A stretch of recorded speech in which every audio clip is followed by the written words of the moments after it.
La rinoplastia genéricamente significa cirugía de la nariz. Es toda aquella cirugía que se realiza en nuestro apéndice nasal. Puede ser del punto de vista estético, que corrija esencialmente su forma, o del punto de vista funcional o patológico, donde se corrijan determinadas patologías funcionales o anatómicas de la misma. Tuvimos la suerte en los años 90 de poder realizar varios cursos con el profesor José Yuri de la Clínica Yuri de Argentina, que es un destacado cirujano en la realización de rinoplastías a nivel mundial. Si bien no es fácil hacer una explicación de cómo se hace una rinoplastia o rinoplastía para un paciente que desconoce la anatomía, básicamente podemos decir de que hay 4 tipos de la misma. La cerrada, quiere decir que se hace por dentro y no se levanta la piel. La abierta, que por el contrario, el abordaje de Reti es uno de ellos, se levanta la piel y uno puede ver. La submucosa o intramucosa, que corta la mucosa interna, o la extramucosa, que no corta la mucosa interna. Básicamente la mayoría de las rinoplastías son cerradas y extramucosas, es decir, se tiene que introducir todo el material a través del orificio nasal y se tiene que proteger la mucosa interna de la misma. Cuando no se protege la mucosa interna de la misma, se ven esos defectos que hay en la nariz, en el postoperatorio, que queda la nariz apretada como si tuviera un palillo. Eso es porque la mucosa se lastima, luego la mucosa tiene un proceso de recuperación cicatrizal y contrae la nariz. Por lo tanto, cuando hablamos de una rinoplastía o rinoceptoplastía, es porque tocamos los huesos de la nariz, los cartílagos de la nariz y el cartílago del tabique, la columela, que es lo que sostiene la nariz. Lo hacemos todo por afuera de la mucosa, y en general tratamos de hacerlo solamente por dentro del orificio nasal. Eso es lo básico, y de ahí tenemos muchas diferencias. Hay rinoplastías que solamente tocan los huesos nasales, y un poco los cartílagos, otras que tienen los cartílagos bien, los huesos bien, y se tocan los cartílagos. Son esas narices que parecen de payasito, tienen un dorso normal, pero los cartílagos están más anchos, están más elevados, están más bajos. Pero básicamente es muy difícil que en una rinoplastía no toquemos las dos estructuras nobles, básicas y esqueleto de la nariz, como son los huesos y los cartílagos. Es muy importante dominar la inserción de la columela con el tabique, porque eso nos va a permitir dar las diferencias en el postoperatorio de aquellas cirugías que quedan con la punta hacia abajo, que quedan con la columela baja que se ve del costado, aquellas rinoplastías que quedan más cerca de la perfección, que es lo que nosotros buscamos. Todo eso siempre tenemos que pensar que hay una nariz para cada cara, no hay ni una nariz única ideal, ni una cara única ideal.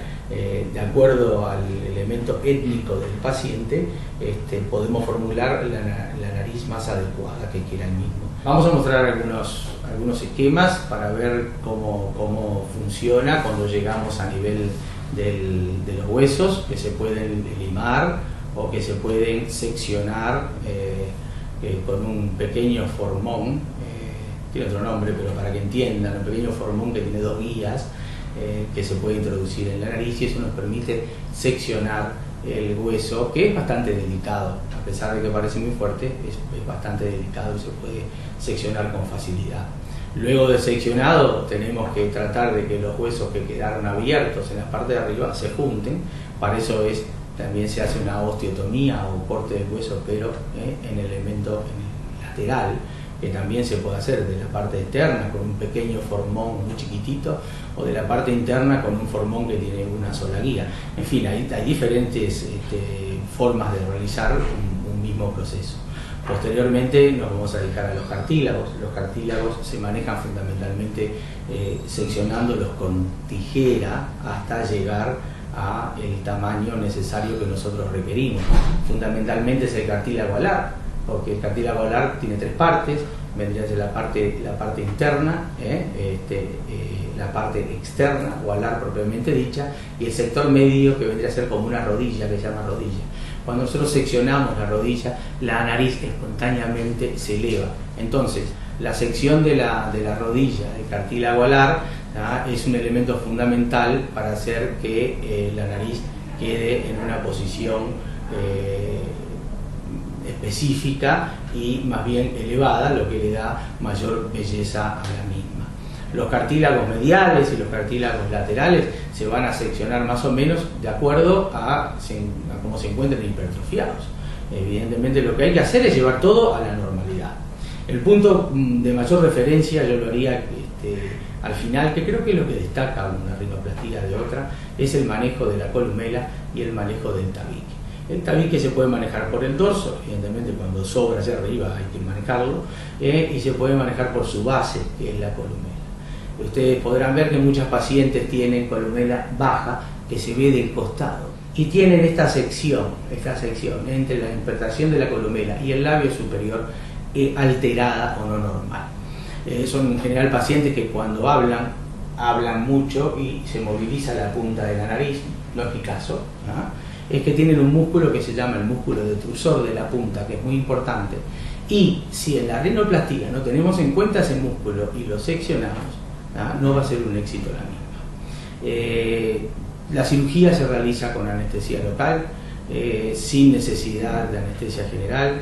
Se hace una pequeña sedación para el paciente, tiene un intraoperatorio que en general, por el tipo anestesia tipo tumexente de Klein que usamos, tiene muy poco o nada de sangrado, y en el posoperatorio tiene que pasarse 24 horas con los orificios nasales taponeados, un taponamiento nasal, que nosotros dejamos un pequeño conducto para que pueda respirar el paciente, y lleva un soporte externo o un esqueleto que antiguamente se hacía de yeso y ahora se hace con un tipo de policarbonato que se moldea con el calor, y eso tiene mejores efectos de lo que podía tener el yeso anteriormente, porque se puede moldear con mayor precisión, y sobre todo desde el punto de vista estético es infinitamente superior tener un policarbonato a tener un yeso.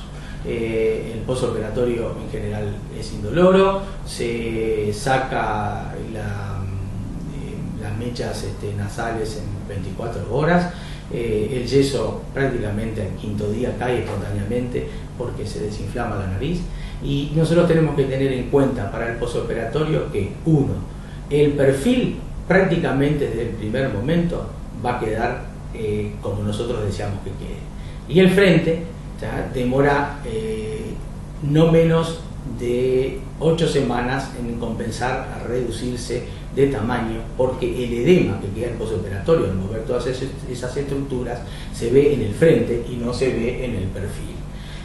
Después de 6 meses podemos decir si una rinoplastía realmente está en condiciones de haber sido aceptada y no necesitar ningún tipo de retoque, o si necesita algún retoque la misma. Por otro lado, hay pequeñas rinoplastías que se hacen actualmente, que no son quirúrgicas, que se utilizan elementos de relleno, como una poliamida, como un biopolímero, como un policril, como un metacrilato. Existen cantidad de elementos que nos permiten relacionar las estructuras que son más salientes con las estructuras que son más depresivas y llegar a un perfil de la nariz adecuado, que eso se puede usar tanto como única solución para una rinoplastía o como un elemento que lo tenemos cuando necesitamos hacer un retoque de la misma.